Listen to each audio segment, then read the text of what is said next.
നമസ്കാരം.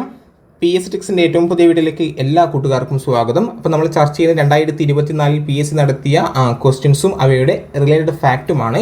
നമ്മൾ പാർട്ട് 1 ചെയ്തു. ഞാൻ പറയാം, പാർട്ട് 1, 2, 3 അങ്ങനെ ഈ ഒരു ഇത് കണ്ടിന്യൂ ചെയ്യാം കേട്ടോ. നമ്മളെന്താണ് പ്രത്യേക ഓരോ ക്വസ്റ്റ്യൻ പേപ്പർ എടുത്തിട്ട് പാർട്ട് 1, 2, 3 അങ്ങനെ പോകാം. അപ്പം പാർട്ട് 1 ഓൾറെഡി നമ്മൾ ചെയ്തു. ഇത് പാർട്ട് 2 ആണ്. ഓക്കെ അല്ലേ? അപ്പം നമ്മുടെ ചാനൽ ആദ്യമായിട്ട് കാണുന്ന കൂട്ടുകാരെന്താക്കുക, നമ്മുടെ ചാനൽ സബ്സ്ക്രൈബ് ചെയ്യുക. അതുപോലെ ഈ വീഡിയോ ഇഷ്ടപ്പെട്ടെങ്കിൽ ലൈക്കും കൂടി ചെയ്യാൻ വേണ്ടിയിട്ട് ശ്രമിക്കാനിട. അതുപോലെ നിങ്ങളുടെ വലിയൊരു അഭിപ്രായങ്ങൾ എന്താക്കുക, കമൻറ്റ് രൂപത്തിലും രേഖപ്പെടുത്തുക. അപ്പം ഇന്നത്തെ വീഡിയോയുടെ ഒന്നാമത്തെ ക്വസ്റ്റ്യൻ, അതായത് നമ്മൾ 6ാമത്തെ ക്വസ്റ്റ്യൻ ആണ്. ക്യാപ്റ്റൻ ലക്ഷ്മിയുമായി ബന്ധപ്പെട്ടിരിക്കുന്ന സംഘടന ഏത് എന്നാണ് ചോദ്യം. അപ്പം ഒന്നാമത്തെ ഓപ്ഷൻ എന്താണ്? അഖിലേന്ത്യാ ട്രേഡ് യൂണിയൻ കോൺഗ്രസ്, അഖിലേന്ത്യാ Kisan Sabha, Hindustan Socialist Republican association, അതുപോലെ തന്നെ ഇന്ത്യൻ നാഷണൽ ആർമി. ഇതിൽ എന്താണ് ക്യാപ്റ്റൻ ലക്ഷ്മിയുമായി ബന്ധപ്പെട്ട സംഘടന ഏതാണ്? അത് ഇന്ത്യൻ നാഷണൽ ആർമിയാണ്. ഏതാണ്? ഇന്ത്യൻ നാഷണൽ ആർമിയാണ് ക്യാപ്റ്റൻ ലക്ഷ്മിയുമായി ബന്ധപ്പെട്ടുള്ള സംഘടന. അതിൻ്റെ എന്താണ് ഏറ്റവും പ്രധാനപ്പെട്ട പോയിന്റ്സ് ഒക്കെ നമ്മൾ എന്താണ് ചർച്ച ചെയ്യുന്നുണ്ട്. ഓക്കെ, അതൊക്കെ നമുക്ക് ചർച്ച ചെയ്യാം കേട്ടോ. ക്യാപ്റ്റൻ ലക്ഷ്മി INAയുടെ വനിതാ വിഭാഗമായ റാണി ഝാൻസി റെജിമെന്റിന്റെ മേധാവിയാണ് ക്യാപ്റ്റൻ ലക്ഷ്മി. അതുപോലെ INAയുടെ മുൻഗാമി എന്നറിയപ്പെടുന്ന ഇതൊക്കെയാണ്. അതൊക്കെ നമുക്ക് ചർച്ച ചെയ്യാം. അതിനു മുന്നേ നമുക്ക് ചർച്ച ചെയ്യാൻ ഏതാണുള്ളത്? നമുക്ക് അതിൻ്റെ ഓപ്ഷൻസിലൂടെ ഒന്ന് കടന്നു പോകാം കേട്ടോ. 6ാമത്തെ ക്വസ്റ്റിൻ്റെ ഓപ്ഷൻസിലൂടെ ഒന്ന് കടന്നു പോകാം. ഓക്കെ അല്ലേ? അപ്പം യെസ്. അപ്പം ഒന്നാമത്തെ ക്വസ്റ്റ്യൻ എന്താണ്? ഒന്നാമത്തെ ഓപ്ഷൻ എന്താണ്? അഖിലേന്ത്യാ ട്രേഡ് യൂണിയൻ കോൺഗ്രസ് അല്ലേ? അഖിലേന്ത്യാ ട്രേഡ് യൂണിയൻ കോൺഗ്രസ് രൂപീകരിച്ച വർഷം എന്നാണെന്ന് അറിയോ? അഖിലേന്ത്യാ ട്രേഡ് യൂണിയൻ കോൺഗ്രസ് രൂപീകരിച്ച വർഷം എന്നാണെന്ന് അറിയോ കൂട്ടുകാരെ? അത് 1920. അഖിലേന്ത്യാ ട്രേഡ് യൂണിയൻ കോൺഗ്രസ് രൂപീകരിച്ച വർഷം 1920 ആണ് അല്ലേ? ഈ അഖിലേന്ത്യാ ട്രേഡ് യൂണിയൻ കോൺഗ്രസിന് നേതൃത്വം നൽകിയത് ആരൊക്കെയാണ്? ആരൊക്കെയാണെന്ന് അറിയോ? നേതൃത്വം നൽകിയത് യെസ്, ലാലാ ലജ്പത് റായിയും CD ദേശ്മുഖ്. അപ്പം 1920 അഖിലേന്ത്യ ട്രേഡ് യൂണിയൻ കോൺഗ്രസ് രൂപീകരിച്ചത്. ഈ അഖിലേന്ത്യാ ട്രേഡ് യൂണിയൻ കോൺഗ്രസ് രൂപീകരിക്കാൻ നേതൃത്വം നൽകിയത് ലാലാ ലജ്പത് റായും CD ദേശ്മുഖുമാണ്. അതും കൂടി ഒന്ന് ഓർത്തു വെക്കാനിടാം. ഓക്കെ അല്ലേ? യെസ്. ഇനി അഖിലേന്ത്യാ കിസാൻ സഭ അല്ലേ? അഖിലേന്ത്യാ കിസാൻ സഭ. ഈ അഖിലേന്ത്യാ കിസാൻ സഭ രൂപീകൃതമാവുന്നതിന് കാരണമായ INC സമ്മേളനം 1920 ലക്നൗ സമ്മേളനമാണ്. ഏത് സമ്മേളനം? ലക്നൗ സമ്മേളനം. അഖിലേന്ത്യാ കിസാൻ സഭ രൂപീകൃതമാകാൻ കാരണമായ INC സമ്മേളനം 1920 ലക്നൗ സമ്മേളനമാണ്. ഓക്കെ അല്ലേ? ഇനി അഖിലേന്ത്യാ കിസാൻ സഭ ആദ്യം അറിയപ്പെട്ടത് അഖിലേന്ത്യാ കിസാൻ കോൺഗ്രസ് എന്നാണ്. അപ്പം അഖിലേന്ത്യാ കിസാൻ സഭ ആദ്യകാലത്ത് അറിയപ്പെട്ടത് അഖിലേന്ത്യാ കിസാൻ കോൺഗ്രസ് എന്നാണ്. അഖിലേന്ത്യാ കിസാൻ സഭ ആദ്യകാലത്ത് അറിയപ്പെട്ടത്. അത്രയും കാര്യങ്ങൾ ഓർത്തു വെക്കാനിടാം. ഇനി ഹിന്ദുസ്ഥാൻ സോഷ്യലിസ്റ്റ് റിപ്പബ്ലിക്കൻ അസോസിയേഷൻ അല്ലേ? മൂന്നാമത്തെ ഓപ്ഷൻ ആണ് ഇത്. Hindustan Socialist Republican Association. എപ്പോഴാണ് ഹിന്ദുസ്ഥാൻ സോഷ്യലിസ്റ്റ് റിപ്പബ്ലിക്കൻ അസോസിയേഷൻ രൂപീകൃതമായത്? 1928 ഹിന്ദുസ്ഥാൻ സോഷ്യലിസ്റ്റ് റിപ്പബ്ലിക്കൻ അസോസിയേഷൻ സ്ഥാപിതമായത്. എപ്പോഴാണ്? 1928 അല്ലേ? ആരൊക്കെയാണ് ഹിന്ദുസ്ഥാൻ സോഷ്യലിസ്റ്റ് റിപ്പബ്ലിക്കൻ അസോസിയേഷൻ സ്ഥാപിച്ചത്? യെസ്, അതാണ് ഭഗത് സിംഗ്, രാജ്ഗുരു, സുഖ്ദേവ്. എന്നിവർ ചേർന്നാണ്. എവിടെയാണ്? ഡൽഹിയിലാണ് അല്ലേ? ഡൽഹിയിൽ 1928 ആരൊക്കെ ചേർന്നാണ്? ഭഗത് സിംഗ്, രാജ്ഗുരു, സുഖ്ദേവ് അല്ലേ? സുഖ്ദേവ് എന്നിവർ ചേർന്നാണ് ഹിന്ദുസ്ഥാൻ സോഷ്യലിസ്റ്റ് റിപ്പബ്ലിക്കൻ അസോസിയേഷൻ സ്ഥാപിച്ചത്. ഓക്കെ അല്ലേ? അപ്പം അഖിലേന്ത്യാ ട്രേഡ് യൂണിയൻ കോൺഗ്രസ് രൂപീകരിച്ചത് 1920 ആരൊക്കെ ചേർന്നാണ്? ആരുടെ നേതൃത്വത്തിലാണ്? ലാലാ ലജ്പത് റായിയുടെയും CD ദേശ്മുഖിനെയും. അഖിലേന്ത്യാ കിസാൻ സഭ ആദ്യം അറിയപ്പെട്ടെന്നാണ്? അഖിലേന്ത്യാ കിസാൻ കോൺഗ്രസ് ആണ് അല്ലേ? ഈ അഖിലേന്ത്യാ കിസാൻ സഭ രൂപീകരിക്കാൻ കാരണമായ കോൺഗ്രസ് സമ്മേളനം 1920 ലക്നൗ സമ്മേളനമാണ്. ഇനി ഹിന്ദുസ്ഥാൻ സോഷ്യലിസ്റ്റ് റിപ്പബ്ലിക്കൻ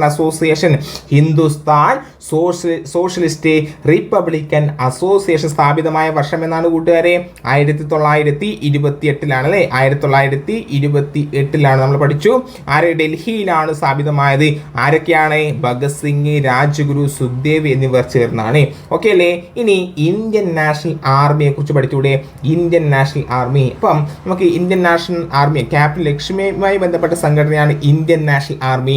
അപ്പം ഈ ക്യാപ്റ്റൻ ലക്ഷ്മിക്കും ഇന്ത്യൻ നാഷണൽ ആർമിക്കും തമ്മിലുള്ള ബന്ധം എന്നാണ് നമുക്ക് നോക്കാം. ഓക്കെ അല്ലേ? അപ്പോൾ നമുക്ക് എന്താണ് INA-യുടെ വനിതാ വിഭാഗമായ INA-യുടെ വനിതാ വിഭാഗം ഏതാണ് കൂട്ടുകാരെ?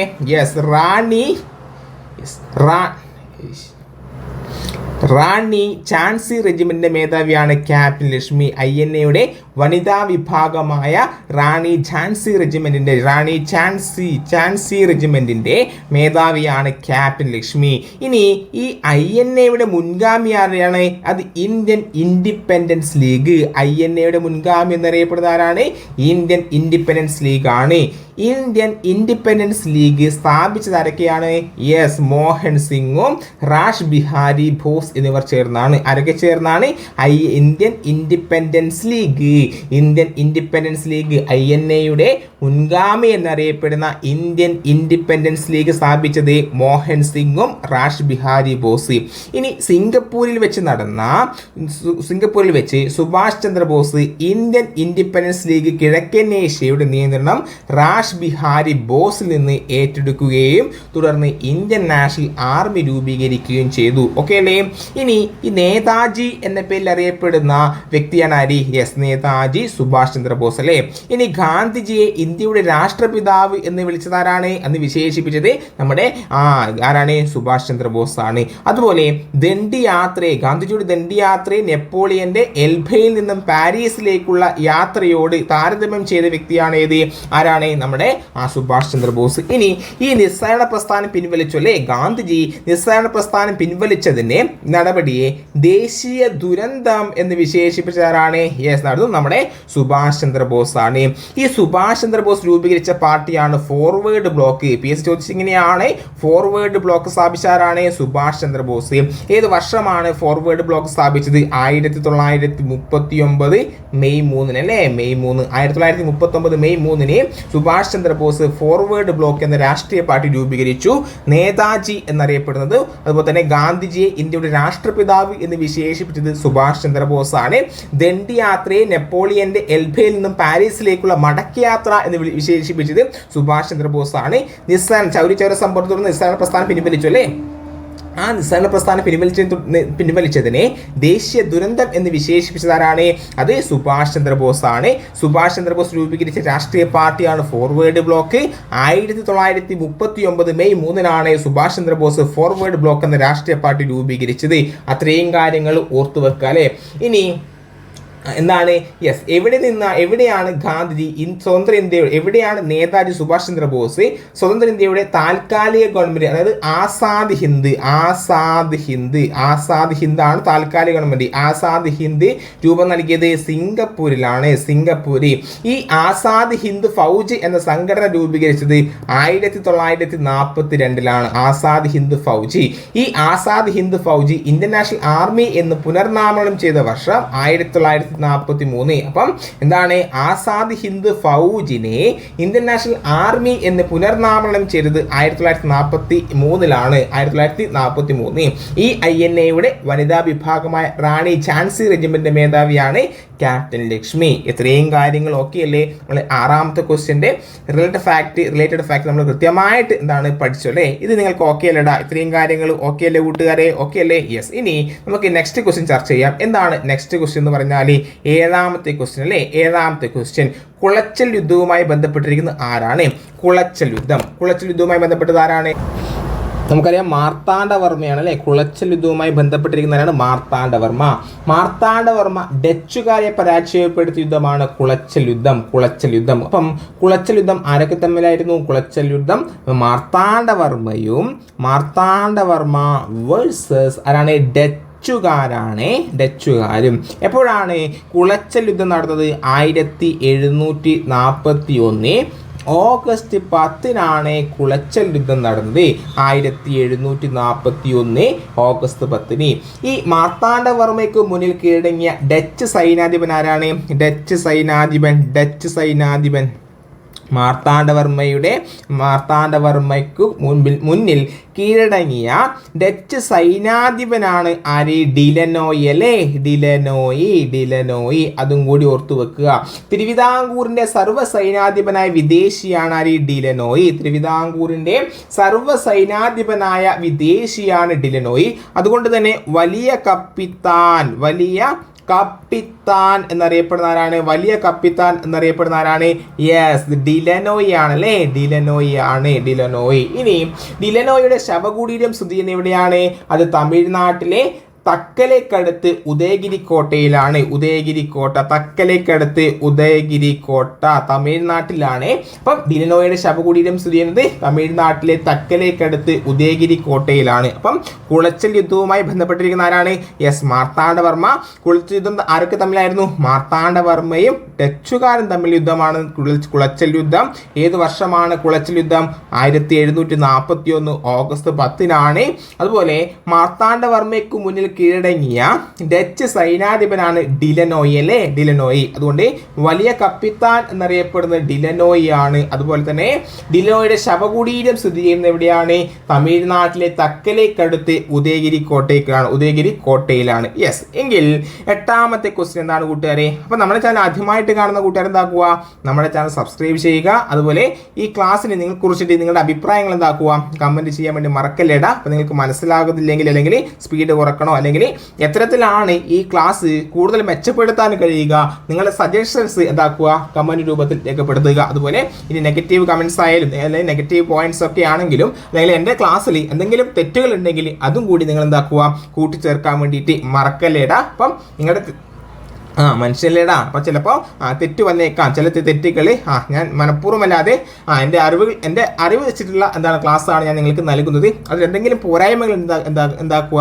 നിങ്ങൾ കൂട്ടിച്ചേർക്കാൻ വേണ്ടിയിട്ട് യെസ് മടിക്കല്ലേടാ. അത് കമൻറ്റ് രൂപത്തിൽ രേഖപ്പെടുത്തുക. ഞാൻ പിൻ ചെയ്ത് വെക്കാം. എന്തെങ്കിലും തെറ്റുകളുണ്ടെങ്കിൽ ഞാൻ പിൻ ചെയ്ത് വെക്കാം. ഓക്കെ അല്ലേ? ഇനി 8ാമത്തെ ക്വസ്റ്റ്യൻ എന്താണ്?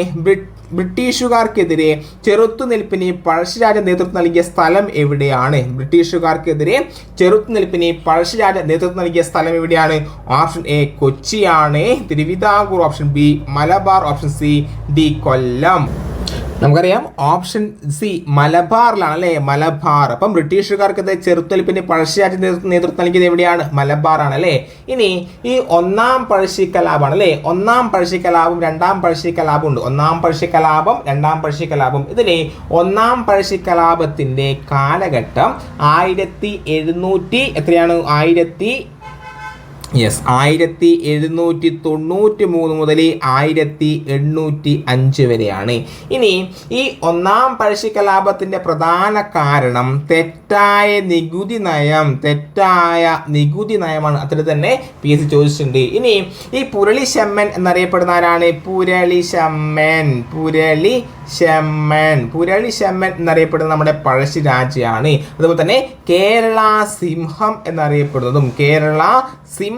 എന്നറിയപ്പെടുന്നതും പുരളിശമ്മൻ. അതുപോലെ തന്നെ കേരള സിംഹം എന്നറിയപ്പെടുന്നതും പഴശ്ശിരാജയാണ്. ഇനി ഈ പഴശ്ശി കലാപത്തിന്റെ പ്രധാന കേന്ദ്രം എവിടെയാണ്? പ്രധാന കേന്ദ്രം കണ്ണൂർ ജില്ലയിലെ പുരളിമലയാണ്. ഏതാണ്? പുരളിമല.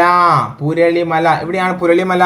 യെസ്, കണ്ണൂർ ജില്ലയിലാണ് പുരളിമല സ്ഥിതി ചെയ്യുന്നത് അല്ലേ? കണ്ണൂർ ജില്ലയിലാണ്. ഓക്കെ.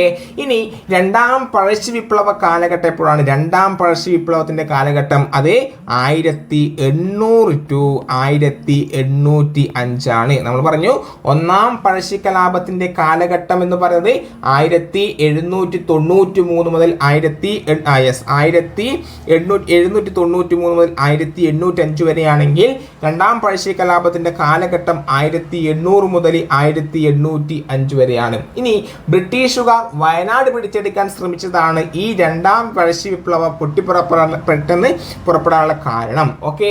ഇനി പഴശ്ശിരാജയെ സഹായിച്ച കുറിച്യരുടെ നേതാവാണ് തലൈക്കൽ ചന്തു. ആരാണ് കുറിച്യരുടെ നേതാവ്? PSC ചോദിച്ചതാണ്. കുറിച്യരുടെ നേതാവ് ആരാണ്? തലൈക്കൽ ചന്തു അല്ലേ? തലൈക്കൽ ചന്തു. ഓക്കെ. ഇനി എന്താണ് പഴശ്ശിയുടെ മന്ത്രിയാണ് കണ്ണവത്ത് ശങ്കരൻ നായർ. കണ്ണവത്ത് ശങ്കരൻ നായർ അതും കൂടി ഓർത്തു വെക്കണ്ട. യെസ്. ഇനി ഈ പഴശ്ശിരാജ മരിച്ചപ്പോഴാണ് പഴശ്ശിരാജ അന്തരിച്ചത്. വളരെ ഇമ്പോർട്ടൻ്റ് ആണ്. പഴശ്ശിരാജ അന്തരിച്ചത് 1805 നവംബർ 30 അല്ലേ? 1805 നവംബർ 30 ആരന്തരിച്ചു? പഴശ്ശിരാജ അന്തരിച്ചു അല്ലേ? പഴശ്ശിരാജ അന്തരിച്ചു. ഇനി എവിടെയാ വെച്ചാണ്? വയനാട് ജില്ലയിലെ മാനന്തവാടിയിലെ മാവിലാന്തോട് എന്ന സ്ഥലത്ത് വെച്ച്, വയനാട് മാനന്തവാടി മാവിലാന്തോട് എന്ന സ്ഥലത്ത് വെച്ച് പഴശ്ശിരാജ 1805 നവംബർ 30 അന്തരിച്ചു. ഇനി ഈ പഴശ്ശിയെ കേരള സിംഹം എന്ന് വിശേഷിപ്പിച്ചത് പി വൈക്കു ആണ്. എന്താണ്? പഴശ്ശിരാജയെ കേരള സിംഹം എന്ന് വിശേഷിപ്പിച്ചവരാണ്. കേരള സിംഹം എന്ന് വിശേഷിപ്പിച്ചതാരാണ്? അത് KM പണിക്കരാണ്. ആരാണ്? KM പണിക്കർ. ഓക്കെ. ഇനി കേരള സിംഹം, പറങ്കിപ്പടയാളി എന്നീ പുസ്തകങ്ങൾ രചിച്ചതും KM പണിക്കറാണ്. കേരള സിംഹം എന്ന പുസ്തകം, അതുപോലെ തന്നെ എന്താണ്? പറങ്കിപ്പടയാളി എന്നീ പുസ്തകം രചിച്ചത് KM പണിക്കറാണ്. ഇനി പുള്ളിമാനും പഴശ്ശിയും രചിച്ചവരാണ്. അത് P കുഞ്ഞിരാമൻ നായർ. ഇമ്പോർട്ടൻ്റ് ആണ്. പുള്ളിമാനും അതുപോലെ പുള്ളിമാനും പഴശ്ശിയും എന്നൊക്കെ ഉദ്ദേശിച്ചാരാണ്? അത് P കുഞ്ഞിരാമൻ നായർ. ഓക്കെ അല്ലേ കൂട്ടുകാരെ? ഇത്രയും കാര്യങ്ങൾ ഓക്കെ അല്ലേടാ? യെസ്. ഇപ്പം ഇത്രയും കാര്യങ്ങളാണ് പഴശ്ശിരാജയുമായി ബന്ധപ്പെട്ട് PSC ഇതുവരെ ചോദിച്ചിട്ടുള്ള പോയിന്റ്സ്. ഓക്കെ. ഇനി 9ാമത്തെ ക്വസ്റ്റ്യൻ അല്ലേ? 9ാമത്തെ ക്വസ്റ്റ്യൻ എന്താണ് കൂട്ടുകാരെ? നമുക്ക് നോക്കാം. 9ാമത്തെ ക്വസ്റ്റ്യൻ എന്താണ് ക്വസ്റ്റ്യൻ? വൈകുണ്ഠ സ്വാമികൾ ഏത് പ്രസ്ഥാനവുമായി ബന്ധപ്പെട്ടിരിക്കുന്നു അല്ലേ? നമുക്കറിയാം സമത്വ സമാജം സ്ഥാപിച്ചതാരാണ്? യെസ്, വൈകുണ്ഠ സ്വാമികൾ. സമത്വ സമാജം സ്ഥാപിച്ചത് വൈകുണ്ഠ സ്വാമികൾ. ഓപ്ഷൻ ഡി ആണ് ശരിയായിട്ടുള്ള ഉത്തരം. ഈ വൈകുണ്ഠ സ്വാമികൾ സമത്വ സമാജം സ്ഥാപിച്ച വർഷം എന്നാണ് കൂട്ടുകാരെ? അത് 1836. തമിഴ്നാട്ടിലെ കന്യാകുമാരി ജില്ലയിലെ ശുചീന്ദ്രം എന്ന സ്ഥലത്ത്, തമിഴ്നാട്ടിലെ കന്യാകുമാരി എന്ന ജില്ലയിലെ ശുചീന്ദ്രം എന്ന സ്ഥലത്ത് എന്താണ്? ശുചീന്ദ്രം എന്ന സ്ഥലത്താണ് വൈകുണ്ഠ സ്വാമികളെ 1836 സമത്വ സമാജം സ്ഥാപിച്ചത്. സമത്വ സമാജം. ഇനി കേരളത്തിലെ ആദ്യത്തെ സാമൂഹ്യ പരിഷ്കരണ പ്രസ്ഥാനമായി പരിഗണിക്കപ്പെടുന്നത് ഈ സമത്വ സമാജത്തെയാണ്. സമത്വ സമാജം എന്താണ്? ചോദിക്കുന്നത് എങ്ങനെയാണ്? കേരളത്തിലെ ആദ്യത്തെ സാമൂഹ്യ പരിഷ്കരണ പ്രസ്ഥാനം എന്ന് ചോദിച്ചാൽ പറയണം അത് സമത്വ സമാജമാണ്. ഈ സമത്വ സമാജം സ്ഥാപിച്ചത് 1836 തമിഴ്നാട്ടിലെ കന്യാകുമാരി ജില്ലയിലെ ശുചീന്ദ്രം എന്ന സ്ഥലത്ത് ആരാണ്? യെസ്, വൈകുണ്ഠ സ്വാമികളാണ്. ജാതി ചിന്ത നിലനിന്നിരുന്ന കാലത്ത് മനുഷ്യരെല്ലാവരും സമന്മാരാണെന്ന ബോധം സൃഷ്ടിക്കുന്നതിനായി രൂപീകരിച്ച പ്രസ്ഥാനം ഏതാണ്? അത് സമത്വ സമാജമാണ്. എന്താണ്? ഈ ജാതി ചിന്ത നിലനിന്നിരുന്ന കാലത്ത് മനുഷ്യരെല്ലാം സമന്മാരാണെന്ന ബോധം സൃഷ്ടിക്കുന്നതിനായി രൂപീകരിച്ച പ്രസ്ഥാനം സമത്വ സമാജം. സമത്വ സമാജം സ്ഥാപിച്ചത് വൈകുണ്ഠ സ്വാമികള്. സമത്വ സമാജം സ്ഥാപിച്ച വർഷം 1836. ഇവിടെ വെച്ചാണ് തമിഴ്നാട്ടിലെ കന്യാകുമാരി ജില്ലയിലെ ശുചീന്ദ്രം എന്ന സ്ഥലത്ത് വെച്ച് വൈകുണ്ഠ സ്വാമികൾ സ്ഥാപിച്ച കേരളത്തിന്റെ ആദ്യത്തെ സാമൂഹ്യ പരിഷ്കരണ പ്രസ്ഥാനമായി പരിഗണിക്കപ്പെടുന്ന സമത്വ സമാജം സ്ഥാപിച്ചത് വൈകുണ്ഠ സ്വാമികൾ. ഓക്കെ അല്ലേ കൂട്ടുകാരെ? യെസ്. ഇനി വൈക്കം സത്യാഗ്രഹത്തിന് അനുഭവം പ്രകടിപ്പിച്ച് സവർണജാഥ സംഘടിപ്പിച്ച നേതാവാണ് അല്ലേ? സവർണജാഥ. നമുക്കറിയാം സവർണജാഥ ആരാണ്? സവർണജാഥ യെസ്, മന്നത്ത് പത്മനാഭൻ. സവർണജാഥയ്ക്ക് നേതൃത്വം നൽകിയത് മന്നത്ത് പത്മനാഭനാണ്. നമുക്ക് 9ാമത്തെ ക്വസ്റ്റിൻ്റെ എന്താണ് ഓപ്ഷൻസ് കൂടി ഒന്ന് ചർച്ച ചെയ്യാം കേട്ടോ, അത് ഞാൻ വിട്ടുപോയി. അപ്പോൾ സാധുജന പരിപാലന സംഘം സ്ഥാപിച്ചപ്പോഴാണ്? സാധുജന പരിപാലന സംഘം നമുക്കറിയാം 1907 നമുക്ക് എന്താണ് 1907 സാധുജന പരിപാലന സംഘം സ്ഥാപിച്ചത്. ഈ സാധുജന പരിപാലന സംഘത്തിന്റെ പേര് പുലയ മഹാസഭ എന്നാക്കിയല്ലേ? സാധുജന പരിപാലന സംഘം 1907. ഈ സാധുജന പരിപാലന സംഘത്തിൻ്റെ പേര് പുലയ മഹാസഭ എന്നാക്കി മാറ്റി. ഏത് വർഷമാണ്? 1938. ഈ സാധുജന പരിപാലന സംഘത്തിൻ്റെ രൂപീകരണത്തിന് ആര് സ്ഥാപിച്ചത്? സാധുജന പരിപാലന സംഘം സ്ഥാപിച്ച അയ്യങ്കാളിയാണ് അല്ലേ. ഈ അയ്യങ്കാളിക്ക് പ്രചോദനമായ സംഘടന SNDP. അപ്പം സാധുജന പരിപാലന സംഘം സ്ഥാപിച്ചത് ആരാണ്? അയ്യങ്കാളിയാണ്. ഈ അയ്യങ്കാളിക്ക് സാധുജന പരിപാലന സംഘം രൂപീകരിക്കുന്നതിന് പ്രചോദനമായ സംഘടന SNDP ആണ്.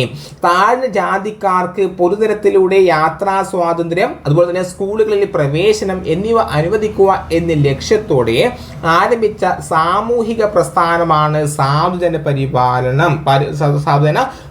സംഘം. എന്താണ്? താഴ്ന്ന ജാതിയിൽപ്പെട്ട ആൾക്കാർക്ക് പൊതുതരത്തിലൂടെ സഞ്ചാര സ്വാതന്ത്ര്യം, അതായത് യാത്രാ സ്വാതന്ത്ര്യം, അതുപോലെ തന്നെ സ്കൂളുകളിലെ പ്രവേശനം എന്നിവ അനുവദിക്കുക എന്ന ലക്ഷ്യത്തോടെ ആരംഭിച്ച സാമൂഹിക പ്രസ്ഥാനമാണ് സാധുജന പരിപാലന സംഘം. ഈ സാധുജന പരിപാലന സംഘത്തിന്റെ മുഖപത്രം ഏതാണ്? മുഖപത്രം സാധുജന പരിപാലിനി അല്ലെ. സാധുജന പരിപാലന സംഘത്തിന്റെ മുഖപത്രം സാധുജന പരിപാലിനി ഓർത്തു വെക്കുക. ഇനി ഈ സാധുജന പരിപാലിനിയുടെ മുഖ്യ പത്രാധിപരായിരുന്നു? അത് എന്താണ്? ചെമ്പന്തറ കാളിച്ചോദിക്കറുപ്പനാണ് അല്ലേ. ചെമ്പന്തറ കാളിച്ചോദിക്കറുപ്പൻ മുഖ്യ പത്രാധിപരാണ് ചെമ്പന്തറ കാളിച്ചോദിക്കറുപ്പൻ. ഇനി ഇന്ത്യയിലെ ആദ്യത്തെ ദളിത് പത്രമായി അറിയപ്പെടുന്നത് സാധുജന പരിപാലിനിയാണ്. ഇന്ത്യയിലെ ആദ്യത്തെ ദളിത് പത്രം ഏതാണ്? അത് സാധുജന പരിപാലിനിയാണ്. ഈ സാധുജന പരിപാലന എന്താണ്? സാധുജന പരിപാലന സംഘത്തിന്റെ മുഖപത്രമാണ് സാധുജന പരിപാലിനി. ഈ സാധുജന പരിപാലന സംഘത്തിന്റെ മുഖപത്രമായ സാധുജന പരിപാലിനിയുടെ മുഖ്യ പത്രാധിപരാണ് ചെമ്പന്തറ കാളിച്ചോദിക്കറുപ്പൻ അല്ലെങ്കിൽ പണ്ഡിറ്റ് KP കറുപ്പൻ അല്ലേ. എന്താണ്? ചെമ്പന്തറ കാളിച്ചോദിക്കറുപ്പൻ. ഇന്ത്യയിലെ ദളിത് പത്രമായി അറിയപ്പെടുന്നത് സാധുജന പരിപാലിനിയാണ്. അതും കൂടി ഓർത്തു വെക്കുക. ഇനിയോ സഹോദര പ്രസ്ഥാനം അല്ലേ. സഹോദര പ്രസ്ഥാനം ആരാണ് സഹോദര സംഘം സ്ഥാപിച്ചത്? സഹോദര സംഘം 1900, സഹോദര സംഘം സ്ഥാപിച്ച 1917 അല്ലേ. സഹോദരൻ അയ്യപ്പൻ സ്ഥാപിച്ചാണ് സഹോദര സംഘം. അതുപോലെ തന്നെ സഹോദര പ്രസ്ഥാനത്തിന്റെ ആത്യന്തികമായ ലക്ഷ്യം എന്താണ്? അത് മിശ്ര വിവാഹവും മിശ്ര ഭോജനവും വഴി ജാതി നശീകരണമാണ് ഏത്? സഹോദര സംഘത്തിന്റെ മുഖ്യ ലക്ഷ്യം. ഇനി സഹോദരൻ എന്ന പത്രം ആരംഭിച്ച സ്ഥലം മട്ടാഞ്ചേരി ഓർത്തു വെക്കുക. മട്ടാഞ്ചേരി എന്താണ്? സഹോദരൻ എന്ന പത്രം ആരംഭിച്ച സ്ഥലം മട്ടാഞ്ചേരിയാണ്. റഷ്യൻ വിപ്ലവ നേതാവായ ലെനിനെ കുറിച്ച് ആദ്യമായി ലേഖനം എഴുതിയ മലയാള പ്രസിദ്ധീകരണം സഹോദരനാണ്. അപ്പൊ റഷ്യൻ വിപ്ലവ നേതാവായ ലെനിൻ ഈ ലെനിനെ കുറിച്ചിട്ട് ആദ്യമായി ലേഖനം എഴുതിയ മലയാള പ്രസിദ്ധീകരണമാണ് സഹോദരൻ. ഡെയിലി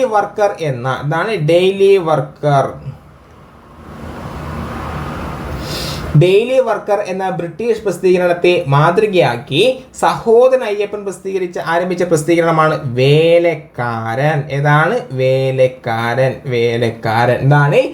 ഡെയിലി വർക്കർ എന്ന ബ്രിട്ടീഷ് പ്രസിദ്ധീകരണത്തെ മാതൃകയാക്കി സഹോദരൻ അയ്യപ്പൻ ആരംഭിച്ച പ്രസിദ്ധീകരണമാണ് വേലക്കാരൻ. ഓക്കെ അല്ലേ. ഇനി അരയ സമാജം സ്ഥാപിച്ചാരാണ്? അരയ സമാജം പണ്ഡിറ്റ് KP കറുപ്പനാണ് അല്ലേ. അരയ സമാജം പണ്ഡിറ്റ് KP കറുപ്പൻ. അരയ സമാജം സ്ഥാപിതമായപ്പോഴാണ് 1907. അതും കൂടി ഓർത്തു വെക്കണ്ട. ഇനി പണ്ഡിറ്റ് KP കറുപ്പന്റെ ആദ്യ കൃതിയാണ് ലങ്കാമർദ്ദനം. അതുപോലെ തന്നെ പണ്ഡിറ്റ് കറുപ്പന്റെ നേതൃത്വത്തിൽ എന്താണ്? എന്താണ്? പണ്ഡിറ്റ് KP കറുപ്പന്റെ നേതൃത്വത്തിൽ ആരംഭിച്ച സമിതിയാണ് കല്യാണദായിനി സഭ. അതും കൂടി ഓർത്തു വെക്കുക. അതുപോലെ പണ്ഡിറ്റ് KP കറുപ്പനെ കൊച്ചി നിയമസഭയിലേക്ക് നോമിനേറ്റ് ചെയ്യപ്പെട്ട വർഷം 1925. പണ്ഡിറ്റ് കറുപ്പനെ കൊച്ചി നിയമസഭയിലേക്ക് നോമിനേറ്റ് ചെയ്യപ്പെട്ട വർഷം 1925. അതും കൂടി ഓർത്തു വെക്കുക. ഓക്കെ. അപ്പോൾ നമ്മൾ വൈക്കം സത്യാഗ്രഹമാണ് അല്ലേ ചർച്ച ചെയ്തത്. എന്താണ് വൈക്കം സത്യാഗ്രഹം? വൈക്കം സത്യാഗ്രഹത്തിന് അനുഭവം പ്രകടിപ്പിച്ച് സവർണ സംഘടിപ്പിച്ച നേതാവാണ് മന്നത്ത് പത്മനാഭൻ.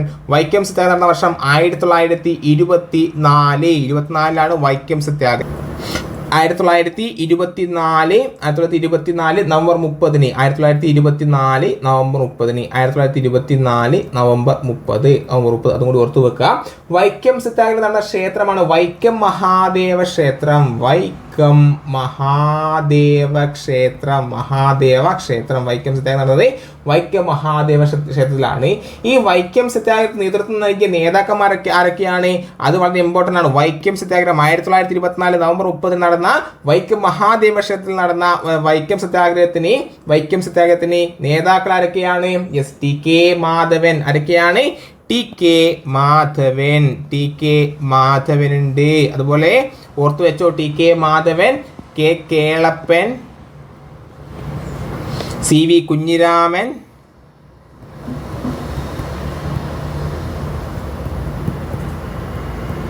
അതുപോലെ തന്നെ K P Kesava Menon, K P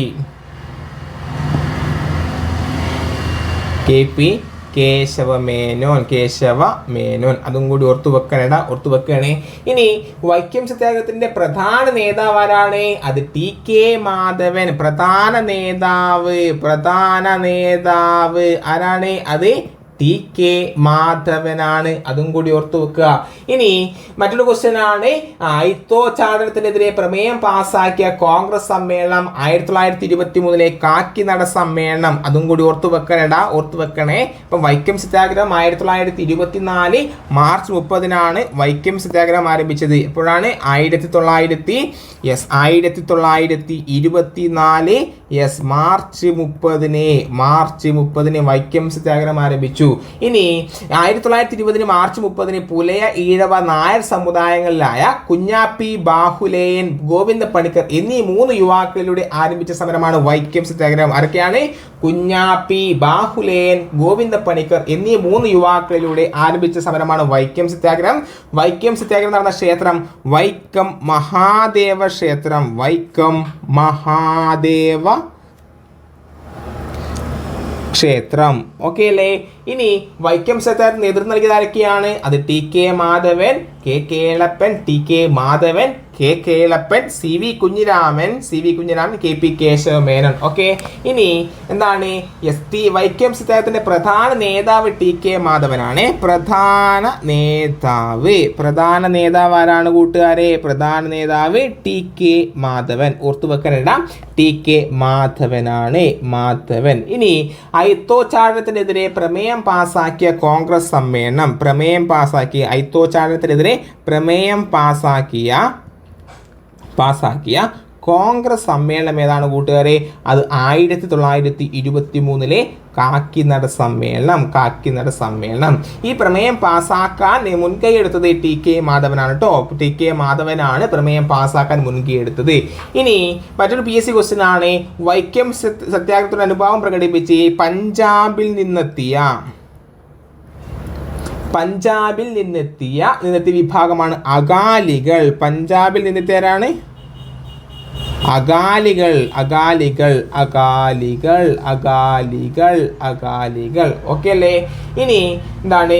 Vaikom സത്യാഗ്രഹാശ്രമമായി ഉപയോഗിച്ച ശ്രീനാരായണ ഗുരുവിന്റെ ആശ്രമമാണ് വെല്ലൂർ മഠം. ഏതാണ്? വെല്ലൂർ മഠം. ഇതാണ് വൈക്കം സത്യാഗ്രഹികൾ സത്യാഗ്രഹാശ്രമമായി ഉപയോഗിച്ച ശ്രീനാരായണ ഗുരുവിന്റെ ആശ്രമമാണ് ഏത്? വെല്ലൂർ മഠം. അതും കൂടി ഓർത്തു വെക്കണേ. ഈ വൈക്കം സത്യാഗ്രഹം ആരംഭിച്ചത് 1924 മാർച്ച് 30, അവസാനിച്ചത് 1925 നവംബർ 23 അല്ലേ? നവംബർ 23. വൈക്കം സത്യാഗ്രഹം നീണ്ടുന്നത് എപ്പോഴാണ്? എത്ര ദിവസമാണ്? 603 ദിവസം വൈക്കം സത്യാഗ്രഹം നീണ്ടുന്നു. വൈക്കം സത്യാഗ്രഹം നീണ്ടുന്നത് 603 ദിവസമാണ്. ഇനി ഈ വൈക്കം ക്ഷേത്രത്തിലേക്കുള്ള എല്ലാ വഴികളും ജാതി മത ഭേദമന്യേ എല്ലാവർക്കും തുറന്നു കൊടുക്കണമെന്ന് അഭ്യർത്ഥിച്ച് നിവേദനം സമർപ്പിച്ച ആർക്കാണ്? ആർക്ക്? മഹാറാണി സേതു ലക്ഷ്മിഭായിക്ക് നിവേദനം സമർപ്പിച്ചു. ഈ വൈക്കം സത്യാഗ്രഹ നിവേദനത്തിൽ ഒപ്പുവെച്ചവരുടെ എണ്ണം എത്രയായിരുന്നു? അത് 23,000. നിവേദനം സമർപ്പിക്കാൻ നേതൃത്വം നൽകിയത് ചങ്ങനാശ്ശേരി പരമേശ്വരൻ പിള്ള. ഓക്കെ. എങ്കിൽ വൈക്കം സത്യാഗ്രഹ സ്മാരകം നിലവിൽ വരുന്ന വൈക്കത്താണ് കേട്ടോ. വൈക്കത്ത്. ഓക്കെ.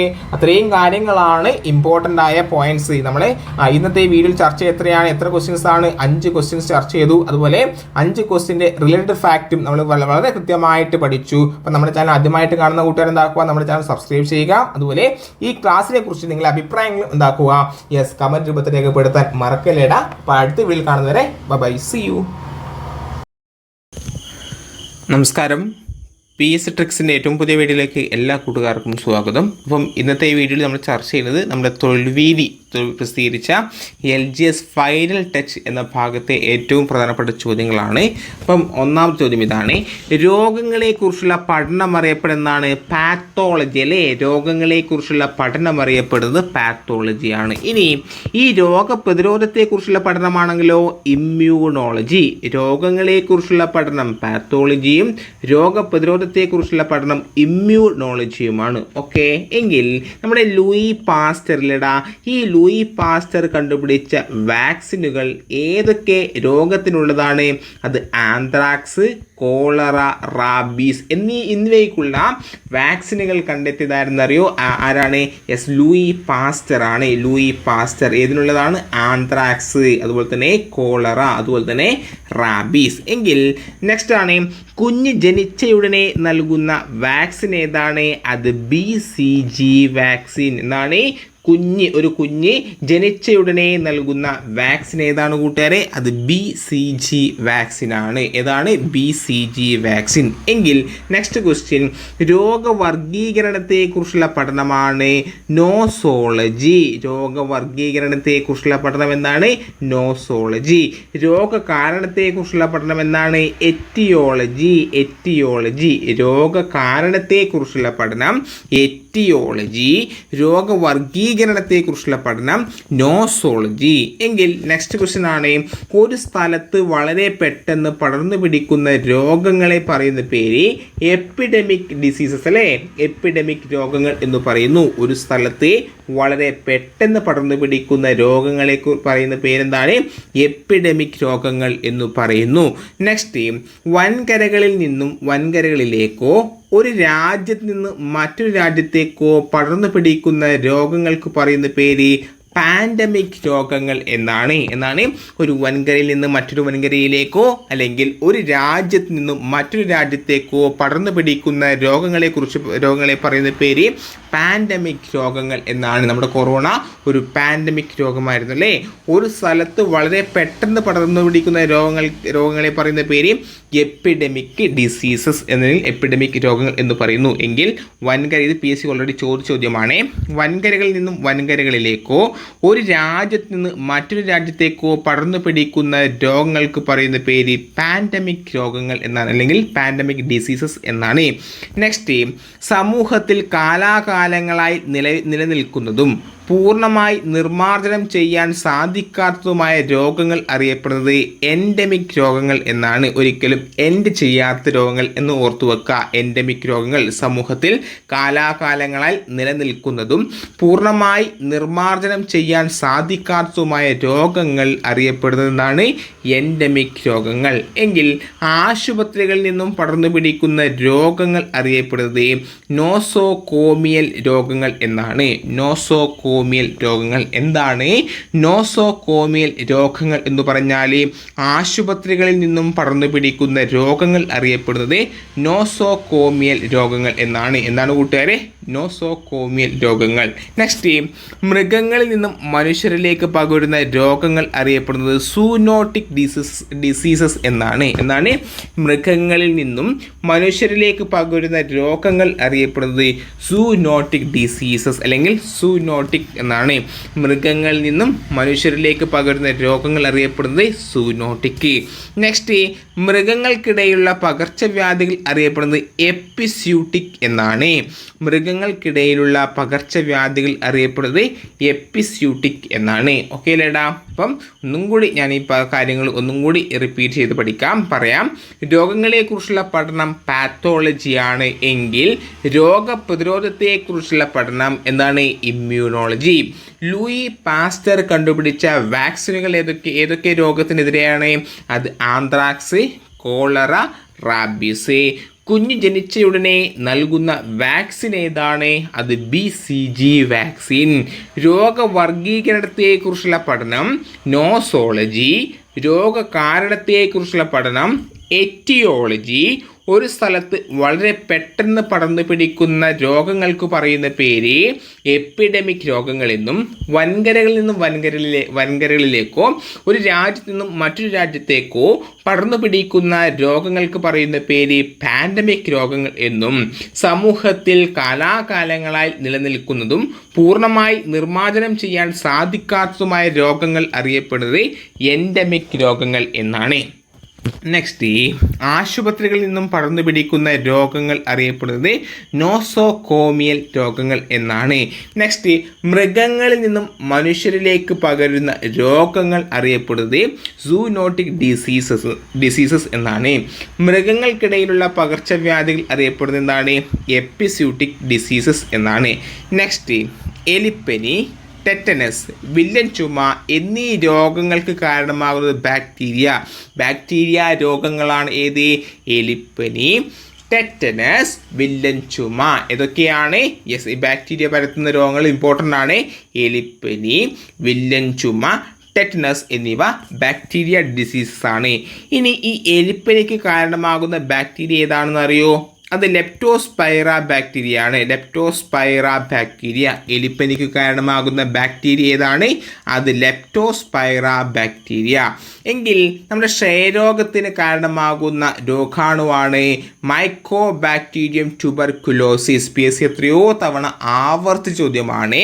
ക്ഷയരോഗത്തിന് കാരണമാകുന്ന രോഗാണുവാണ് മൈക്കോ ബാക്ടീരിയം ട്യൂബർകുലോസിസ്. എങ്കിൽ BCGയുടെ പൂർണ്ണരൂപം ബാസിലസ് കാൽമെറ്റ് ഗ്വാറിൻ എന്നാണ്. നമ്മൾ എന്താണ് BCG വാക്സിൻ പഠിച്ചത്? യെസ്, നമ്മളൊരു കുഞ്ഞ് ജനിച്ച ഉടനെ തന്നെ നൽകുന്ന വാക്സിനാണ് BCG വാക്സിൻ അല്ലേ? BCG vaccine. ആ BCGയുടെ ഫുൾ ഫോം എന്താണ്? Bacillus Calmette Guerin. Bacillus Calmette Guerin എന്നാണ് BCGയുടെ പൂർണ്ണരൂപം. എങ്കിൽ നമ്മുടെ ഡോട്ട്സ് ഇത് എന്തിൻ്റെ ചികിത്സാ രീതിയാണെന്ന്? ക്ഷയരോഗത്തിൻ്റെ ചികിത്സാ രീതിയാണ് ഡോട്ട്സ് അല്ലേ? എന്താണ് ഡോട്ട്സിൻ്റെ പൂർണ്ണരൂപം? Directly observed treatment short course എന്നാണ്. Directly observed treatment short course ആണ് ഡോട്ട്സ് എന്നതിൻ്റെ പൂർണ്ണരൂപം. ക്ഷയരോഗത്തിനുള്ള ചികിത്സാ രീതിയാണ് ഡോട്ട്സ് രോഗം. എങ്കിൽ ക്ഷയരോഗ ദിനമായി ആചരിക്കുന്നത് മാർച്ച് 24. ക്ഷയരോഗ ദിനമായി ആചരിക്കുന്നതാണ് മാർച്ച് 24. ഈ ക്ഷയരോഗത്തിൻ്റെ ചികിത്സാ രീതിയാണ് ഏതിടാ? ഡോട്ട്സ് അല്ലേ? എങ്കിൽ ക്ഷയരോഗം തിരിച്ചറിയാനുള്ള ടെസ്റ്റുകൾ ഏതൊക്കെയാണ്? യെസ്, ക്ഷയരോഗം തിരിച്ചറിയാനുള്ള ടെസ്റ്റുകൾ ഏതൊക്കെയാണെന്ന് അറിയോ? ഏതൊക്കെയാണ് അത്? യെസ്, എന്താണ്? Mantoux test, time test, TST. Mantoux test അല്ലെങ്കിൽ അതുപോലെ തന്നെ ടൈം ടെസ്റ്റ്, TST. ചിലപ്പം PSC ചോദിക്കാം മാൻഡോസ് ടെസ്റ്റും ടൈം ടെസ്റ്റ്, TST എന്നിവ ഏത് രോഗം തിരിച്ചറിയുവാനുള്ള ടെസ്റ്റുകളാണ്? ഏത് രോഗമാണ്? യെസ്, നമ്മുടെ ക്ഷയരോഗം അല്ലേ? ക്ഷയരോഗമാണ്. നെക്സ്റ്റ്, നമ്മുടെ കുഷ്ഠരോഗത്തിനുള്ള കാരണം എന്താണ്? അത് മൈക്കോ ബാക്ടീരിയം ലെപ്രേ. കുഷ്ഠരോഗം. ഈ കുഷ്ഠരോഗത്തിന് കാരണമാകുന്ന ബാക്ടീരിയയാണ് മൈക്കോ ബാക്ടീരിയം ലെപ്രേ. എങ്കിൽ കുഷ്ഠരോഗ നിവാരണ ദിനമായി ആചരിക്കുന്നത് ജനുവരി 30-നാണ്. ജനുവരി 30 കുഷ്ഠരോഗ നിവാരണ ദിനമായി ആചരിക്കുന്നത് ജനുവരി 30. കുഷ്ഠരോഗത്തിന് കാരണമാകുന്നത് മൈക്കോ ബാക്ടീരിയം ലെപ്രേ. കുഷ്ഠരോഗ നിവാരണ ദിനമായി ആചരിക്കുന്നത് ജനുവരി 30. ഇനി കുഷ്ഠരോഗ നിർമ്മാർജ്ജന പദ്ധതി ആരംഭിച്ച വർഷം എന്നാണ്? അത് 1955. കുഷ്ഠരോഗ നിർമ്മാർജ്ജന പദ്ധതി ആരംഭിച്ച വർഷം 1955. ഇനി ഈ പ്ലേഗ് പരത്തുന്ന രോഗാണു ഏതാണ്? അത് യെർസീനിയ പെസ്റ്റിസ് ആണല്ലേ? പ്ലേഗ് പരത്തുന്ന രോഗാണു ഏതാണ്? യെർസീനിയ പെസ്റ്റിസ്. ഇനി നമ്മൾ ഡിഫ്തീരിയ തിരിച്ചറിയാൻ ഉപയോഗിക്കുന്ന ടെസ്റ്റ് ഏതാണ്? അത് ഷീക്ക് ടെസ്റ്റ്. എന്തിനാണ്? ഏത് രോഗം തിരിച്ചറിയാനാണ്? ഡിഫ്തീരിയ തിരിച്ചറിയാൻ ഉപയോഗിക്കുന്ന ടെസ്റ്റാണ് ഷീക്ക് ടെസ്റ്റ്. കോളറ രോഗത്തിന് കാരണമാകുന്ന രോഗാണുവാണ് വിബ്രിയോ കോളറ. കോളറ രോഗത്തിന് കാരണമാകുന്ന രോഗാണുവാണ് വിബ്രിയോ കോളറ. അപ്പോൾ നമ്മൾ നേരത്തെ എന്താ കോളറ പഠിച്ചത്? നമ്മുടെ ലൂയി പാസ്റ്റർ എന്താണ് കോളറക്കെതിരെയുള്ള വാക്സിൻ കണ്ടുപിടിച്ചവരാണ്. അത് ലൂയി പാസ്റ്റർ ആണല്ലേ. ഇനി ഈ കോളറ ബാധിച്ചവർക്ക് നൽകുന്ന ലായനിയാണ് ORS ലൈൻ അല്ലേ. ഓറൽ എന്താണ് റീഹൈഡ്രേഷൻ സൊല്യൂഷൻ. ORSന്റെ ഓറൽ റീഹൈഡ്രേഷൻ സൊല്യൂഷൻ എന്നറിയപ്പെടുന്ന ORS ലായനിയാണ് കോളറ രോഗം ബാധിച്ചവർക്ക് നൽകുന്ന ലായനി അല്ലേ. ഈ ORS ലായനിയിലെ ഘടകങ്ങൾ ഏതൊക്കെയാണ്? Glucose, sodium chloride, trisodium citrate, potassium chloride എന്നിവയാണ്. ORS ലായനിയിലെ ഘടകങ്ങൾ ഏതൊക്കെയാണെന്ന് ചോദിച്ചാൽ പറയണം. ഗ്ലൂക്കോസ്, സോഡിയം ക്ലോറൈഡ്, അല്ലെങ്കിൽ അതുപോലെ തന്നെ ട്രൈസോഡിയം സിട്രേറ്റ്, പൊട്ടാസ്യം ക്ലോറൈഡ് എന്നിവയാണ്. ഈ ടെറ്റനസ് രോഗത്തിന് കാരണമാകുന്നത് ക്ലോസ്ട്രീഡിയം ടെറ്റനിയാണ്. ടെറ്റനസ് രോഗത്തിന് കാരണമാകുന്നത് ക്ലോസ്ട്രീഡിയം ടെറ്റനി. ഇനി നമ്മുടെ വൈറൽ ടെസ്റ്റിലിടാ. ഈ വൈറൽ ടെസ്റ്റ് ഏത് രോഗവുമായി ബന്ധപ്പെട്ടിരിക്കുന്നു? ടൈഫോയിഡ്. വൈറൽ ടെസ്റ്റ് ഏത് രോഗവുമായി ബന്ധപ്പെട്ടിരിക്കുന്നു? ടൈഫോയിഡ് അല്ലേ. എങ്കിൽ നമ്മുടെ ട്രക്കോമ രോഗം ബാധിക്കുന്നത് ഏതിനെയാണ്? കണ്ണിനെയാണ് അല്ലേ. കണ്ണിനെ ബാധിക്കുന്ന ഒരു ബാക്ടീരിയ രോഗമാണ് ട്രക്കോമ. കണ്ണിനെ ബാധിക്കുന്ന ഒരു ബാക്ടീരിയ രോഗമാണ് ട്രക്കോമ. എങ്കിൽ നമ്മുടെ മെനിഞ്ചൈറ്റിസ് ഏത് ഭാഗത്തെ? നമ്മുടെ ശരീരത്തിൻ്റെ തലച്ചോറിനെയാണ് അല്ലേ. തലച്ചോറിനെ ബാധിക്കുന്ന ഒരു ബാക്ടീരിയ രോഗമാണ് മെനിഞ്ചൈറ്റിസ്. എന്താണ് കൂട്ടുകാരെ? മെനിഞ്ചൈറ്റിസ്. തലച്ചോറിനെ ബാധിക്കുന്ന രോഗമാണ് മെനിഞ്ചൈറ്റിസ്. കണ്ണിനെ ബാധിക്കുന്ന രോഗമാണ് ട്രക്കോമ. ട്രക്കോമയും എന്താണ്? ഒരു ബാക്ടീരിയ രോഗമാണ്. മെനിഞ്ചൈറ്റിസും ഒരു ബാക്ടീരിയ രോഗമാണ്. കണ്ണിനെ ബാധിക്കുന്ന ബാക്ടീരിയ രോഗം ഏതാണ്? അത് ട്രക്കോമ. തലച്ചോറിനെ ബാധിക്കുന്ന ബാക്ടീരിയ രോഗം മെനിഞ്ചൈറ്റിസ് ആണ് അല്ലേ. ഇനി ബ്രൂസെല്ലോസിസ് അഥവാ മാൾട്ട പരത്തുന്ന രോഗാണുവാണ് ബാക്ടീരിയ. ബ്രൂസെല്ലോസ് അഥവാ മാൾട്ടാപ്പനി പരത്തുന്ന രോഗാണു ഏതാണ്? ബാക്ടീരിയ ആണല്ലേ. ബാക്ടീരിയ. നെക്സ്റ്റ് വൈറസ് രോഗങ്ങൾ ഏതൊക്കെയാണ്? വൈറസ് രോഗങ്ങൾ AIDS, chikungunya, measles, rabies എന്നിവ. അപ്പം റാബീസ് എന്ന് നമ്മൾ പഠിച്ചത് റാബീസ് എന്താണ്? റാബീസ് വാക്സിൻ കണ്ടുപിടിച്ചതാരാണ്? ലൂയി പാസ്റ്റർ ആണല്ലേ. അപ്പം AIDS, chikungunya, measles, rabies തുടങ്ങിയ രോഗാണുക്കൾക്ക് കാരണം എന്താണ്? വൈറസ് ആണല്ലേ. എയ്ഡ്സിന് കാരണമാകുന്ന രോഗാണു ഏതാണ്? അത് HIV, human immunodeficiency virus. എയ്ഡ്സിന് കാരണമാകുന്ന രോഗാണു ഏതാണ്? HIV എന്നറിയപ്പെടുന്നു. HIV, human immunodeficiency virus അല്ലേ.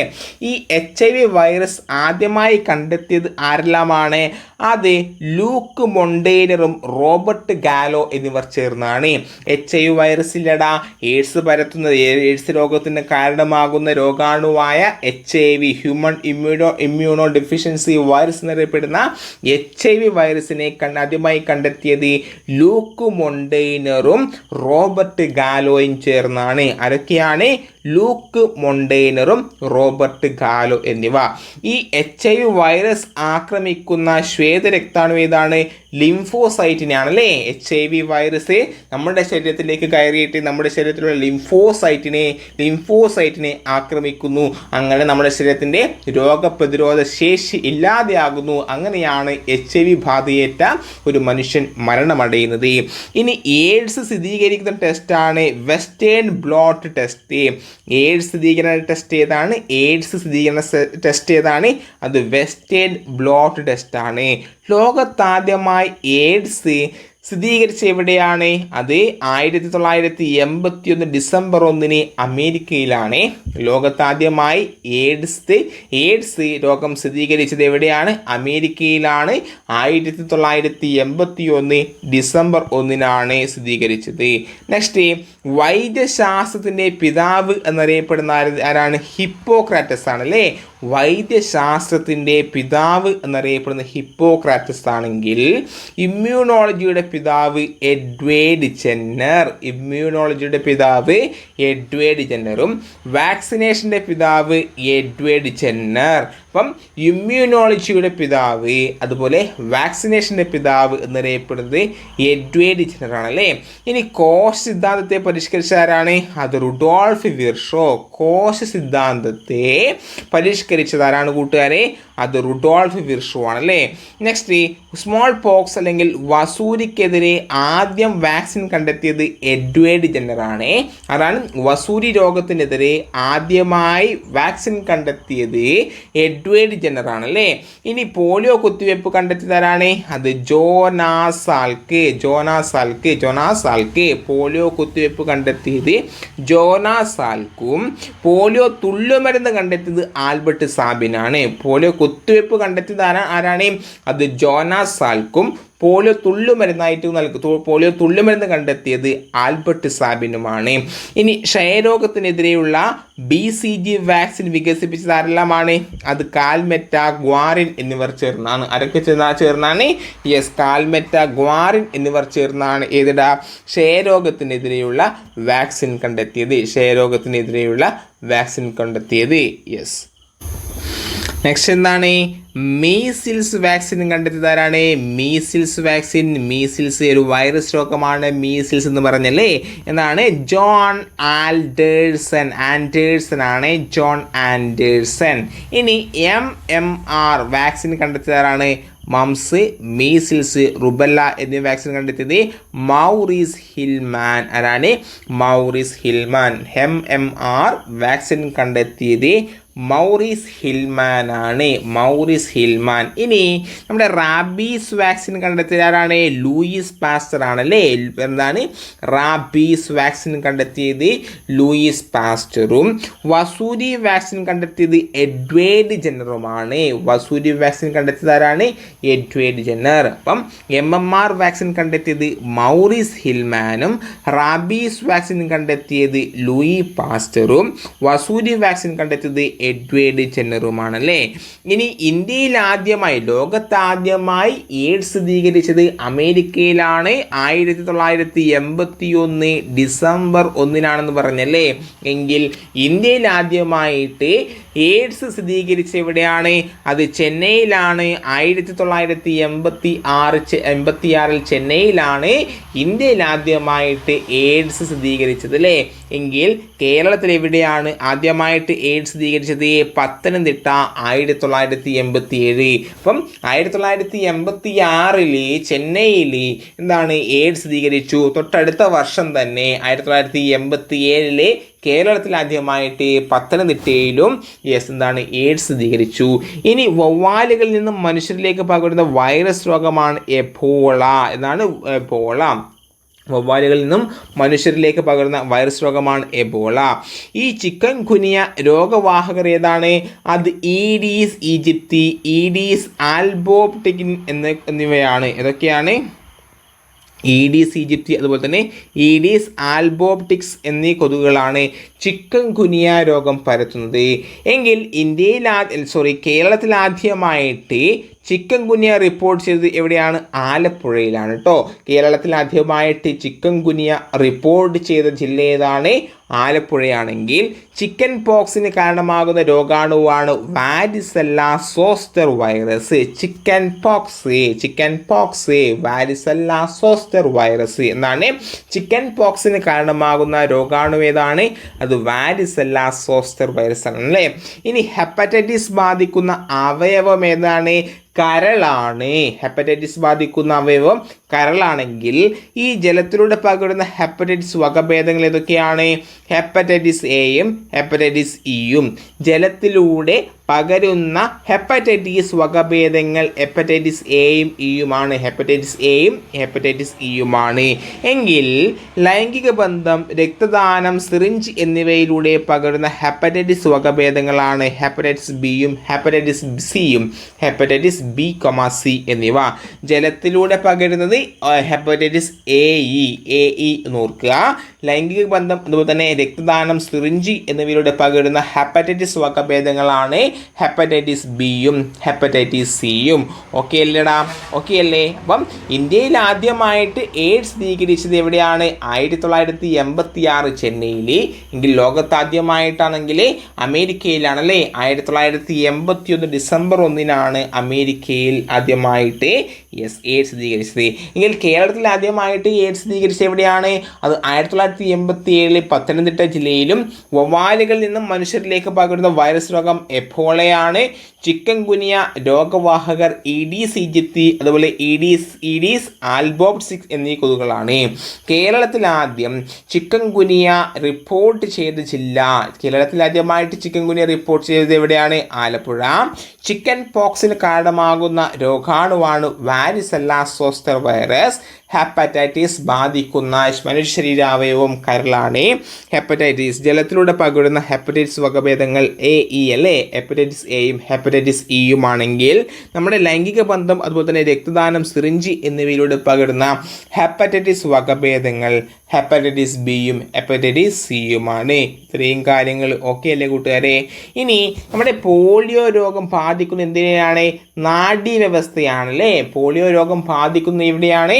നാഡീവ്യവസ്ഥയാണെങ്കിൽ ഇന്ത്യയെ പോളിയോ വിമുക്ത രാജ്യമായി ലോകാരോഗ്യ സംഘടന അംഗീകരിച്ചത് 2014 ഇന്ത്യയെ പോളിയോ വിമുക്ത രാജ്യമായിട്ട് ലോകാരോഗ്യ സംഘടന അംഗീകരിച്ച വർഷം 2014. പൾസ് പോളിയോ ഇമ്മ്യൂണൈസേഷൻ പ്രോഗ്രാം ആരംഭിച്ച വർഷം 1955 അല്ലേ? പൾസ് പോളിയോ ഇമ്മ്യൂണൈസേഷൻ പ്രോഗ്രാം ആരംഭിച്ച വർഷം 1955. എങ്കിൽ ഇന്ത്യയെ പോളിയോ വിമുക്ത രാജ്യമായി ലോകാരോഗ്യ സംഘടന അംഗീകരിച്ചത് 2014.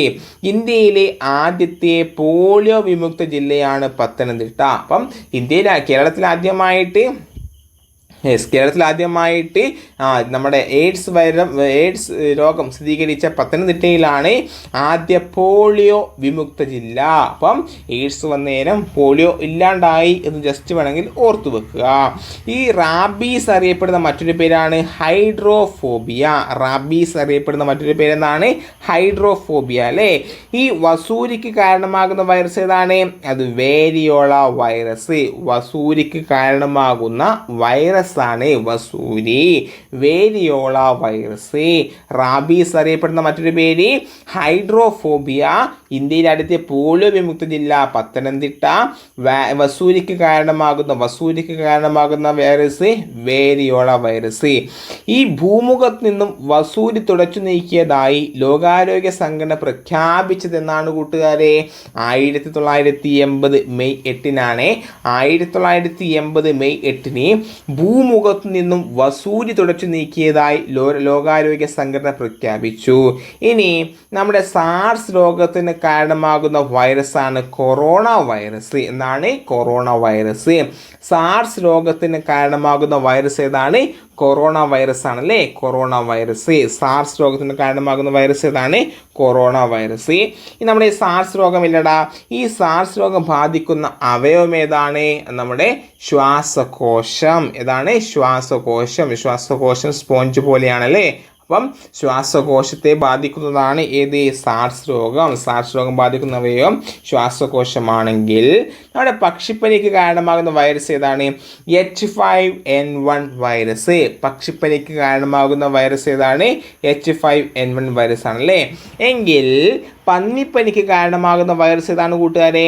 അത് H1N1 വൈറസ്. പന്നിപ്പനിക്ക് കാരണമാകുന്ന വൈറസത്തിന് ഏതാണ്? H1N1 virus. ഈ ഡെങ്കിപ്പനിക്ക് കാരണമാകുന്ന വൈറസാണ് ഫ്ലാവി വൈറസ് അല്ലെങ്കിൽ ആർബോ വൈറസ്. ഡെങ്കിപ്പനി.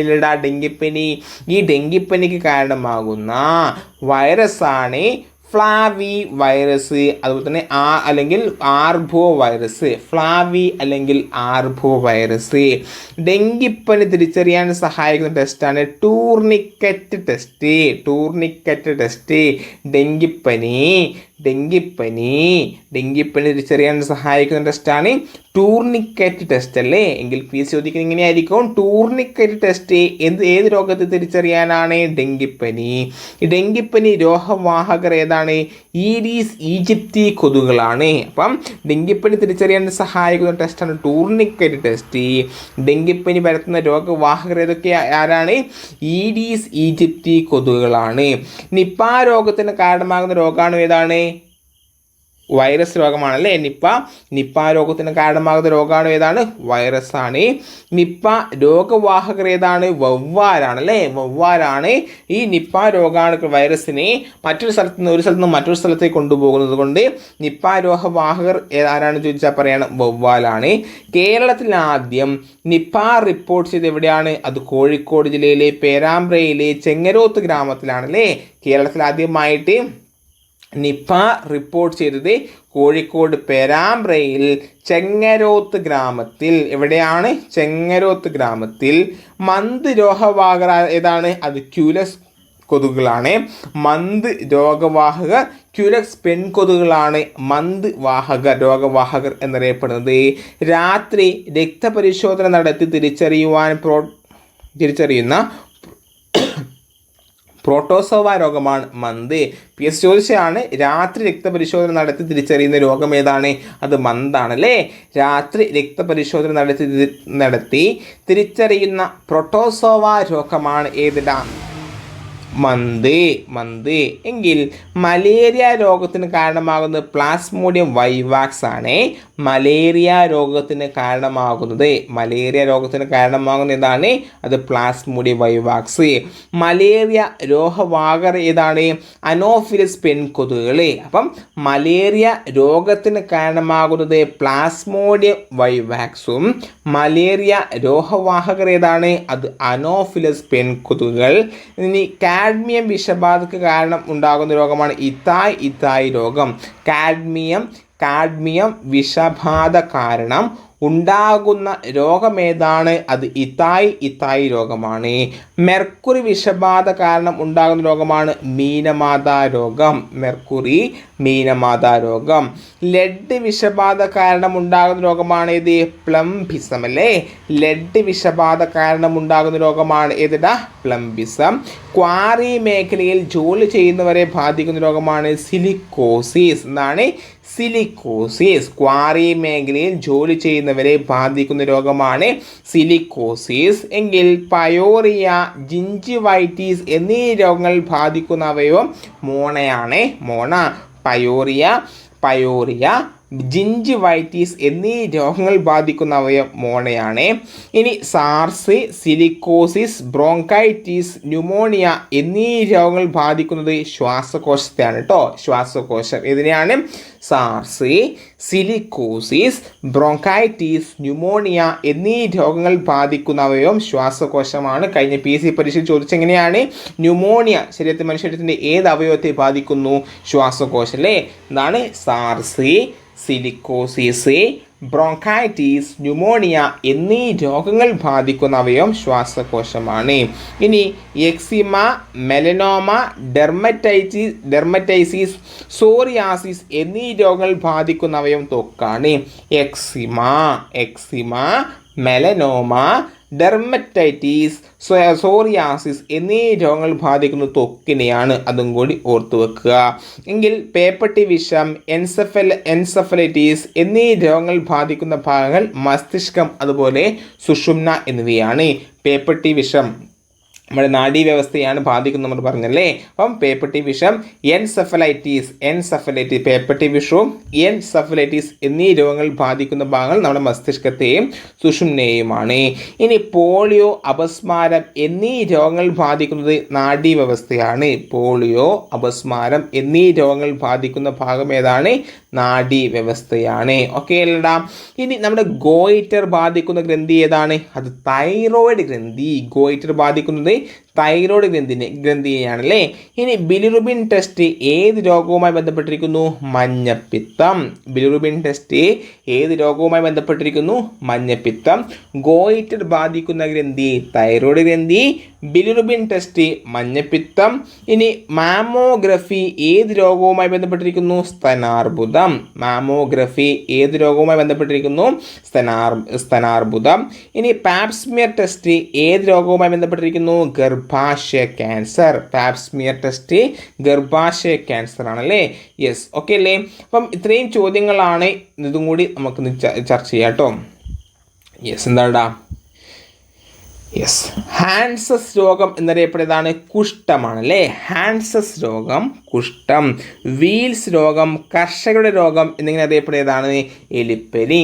വീൽസ് ഡിസീസ് അതുപോലെ തന്നെ കർഷകരുടെ രോഗം, വീൽസ് ഡിസീസ്, കർഷകരുടെ രോഗം എന്നിങ്ങനെ അറിയപ്പെടുന്നത് എലിപ്പനിയാണ്.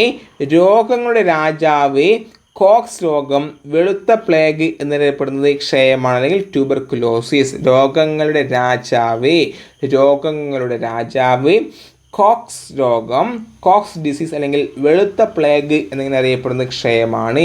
എങ്കിൽ കറുത്ത മരണം പ്ലേഗ് ആണ്. ഇനി വൂഫിംഗ് കഫ് എന്നറിയപ്പെടുന്നത് വില്ലൻ ചുമ. ചതുപ്പ് രോഗം, ബ്ലാക്ക് വാട്ടർ ഫീവർ എന്നറിയപ്പെടുന്നത് മലേറിയ. ചതുപ്പ് രോഗം, ബ്ലാക്ക് വാട്ടർ ഫീവർ എന്നറിയപ്പെടുന്നത് മലേറിയ ആണല്ലേ. ഭ്രാന്തി പശു രോഗം അല്ലെങ്കിൽ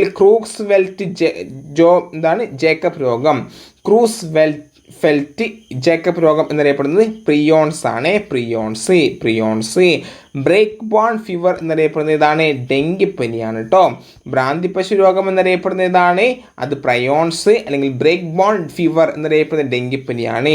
തൊണ്ടമുള്ളി ഡിഫ്തീരിയ ആണ്. ഇനി വിഷുജിക, റിവറൈൻ രോഗം എന്നിങ്ങനെ അറിയപ്പെടുന്നത് കോളറയാണ് കേട്ടോ. വിഷുജിക, റിവറൈൻ രോഗം എന്നറിയപ്പെടുന്ന കോളറ.